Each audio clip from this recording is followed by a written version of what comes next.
Alright, in this video I'm going to do some reinforcement on a PVC-u-like catsuit. And this particular catsuit has a pretty strong crotch area because of the zipper that runs through it. And I had actually done a previous modification on this where I flipped over the material that they put as a zipper covering, and actually they have this kind of a flap and it's wider down here in the crotch area. I think they kind of expect you to flip it over and it'll stay, but it never really does. And I never unzip through the crotch. It's just not really my thing. So I actually just kind of folded it over and glued it down through here. So my zipper is actually kind of covered. So that's one mod I did a while back. And of course here where it stops, I kind of have some extra material that goes across. So anyhow, I don't really have to do much on the crotch. If the zipper didn't go through the crotch, I would definitely do a reinforcement there. I did do one here at the end of the zipper, at the back of the suit where the zipper comes back up. And right here always seems to tear. There's a seam that goes just across where the zipper ends, and it seems to be a lot of stress. So I actually put a piece of material and glued it. It's actually a fairly big piece that comes along in here. You can't really see it from the other side. But I've been using this probably 5 times now, and I noticed that the armpits are starting to look like they might tear, so I wanted to go ahead and reinforce it before it does, because it's a whole lot easier now than later. If it tears really large, then we got a lot more to deal with. So what I'm gonna do is put a glass jar up under here, kind of into the arm. I've got it inside out. And I'm gonna put on some nitrile gloves to protect my hands from the glue.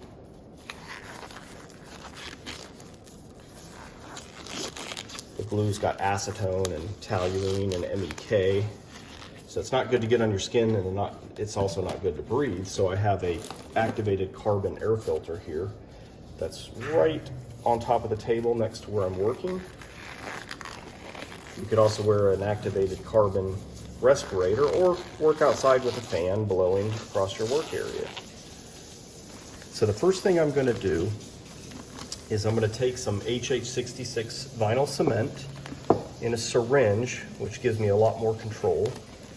And I've cut out some pieces that I'm going to glue like this and like this. You could use clear, I just happen to have the same color material. So I'm going to glue these tabs down first, about the same distance that that strip is going to cover. So I'm going to put some glue.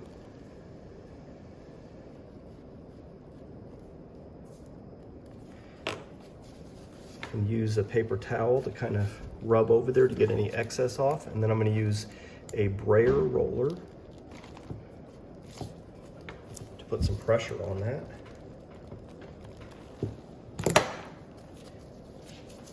Go over here and do this side.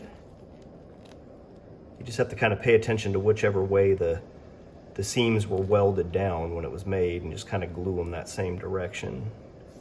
Sometimes they change sides.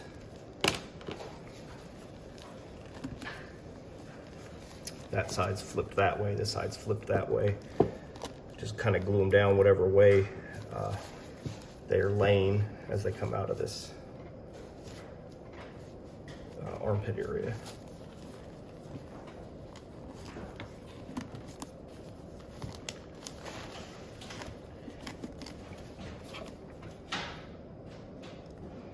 If there's 2 layers of material, I usually try to get some glue in there as well.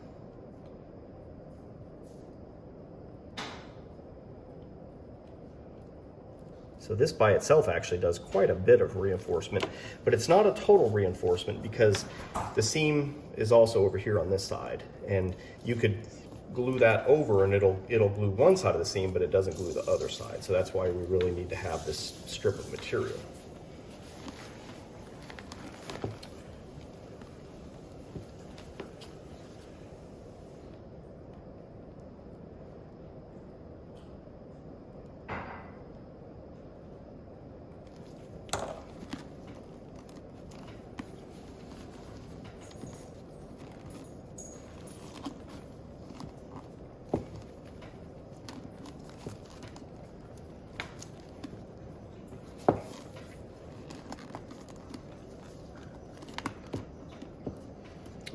pulling it, make sure it's laying right. I don't want to have wrinkles, because you'll be able to notice wrinkles from the outside when this is turned right side out.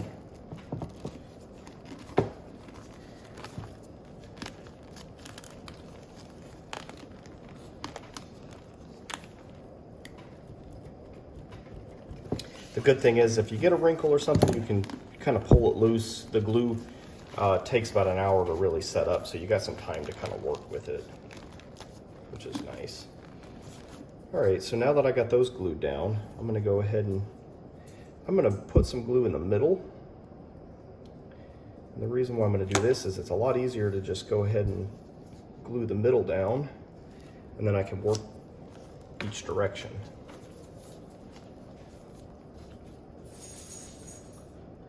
This makes the seam incredibly strong. You'll never have this tear. You might tear the material somewhere else, but these glued overlap seams are incredibly strong. And vinyl is actually a lot stronger than most people would think. It's just that these welds generally have some thin areas that make them really susceptible to either separating or tearing. So having this overlap really lets you see how strong the material really is.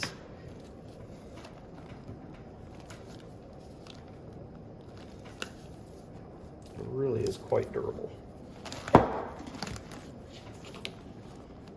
And I've got pieces that have lasted for years with reinforcements. Really, the only thing you got to really worry about is the armpits and the crotch, ends of zippers. Those are generally the real problem spots. Most of the other seams you don't really have to worry too much about.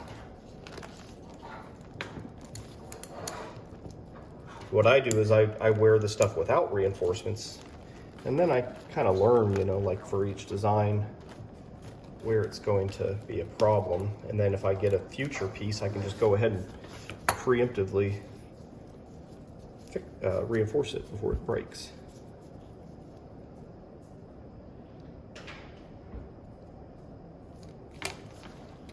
All right, so now I'm going to do one of these going the other direction.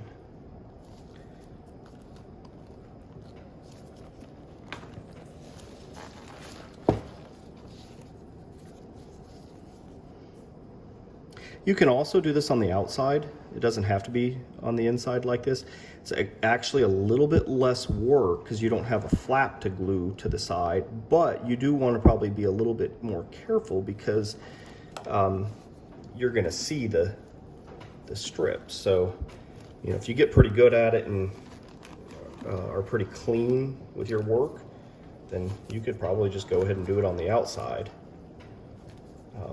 In fact, I might elect to do that on a lot of mine. I'm just showing the inside because people that are just starting out might want to probably do the inside, since if you're not quite as clean with your gluing, you're just starting out, then the inside's nice because then you don't have to worry so much because you don't see it. But you can get HH66 glue on Amazon. You can get it in little small kind of paint can containers, or you can get it in a gallon. That's how I actually usually get it because I do a lot of work. The syringes with blunt needles, if you just search for that on Amazon, there's quite a few different sets that you can get. I like the green 18 gauge needles, work really well.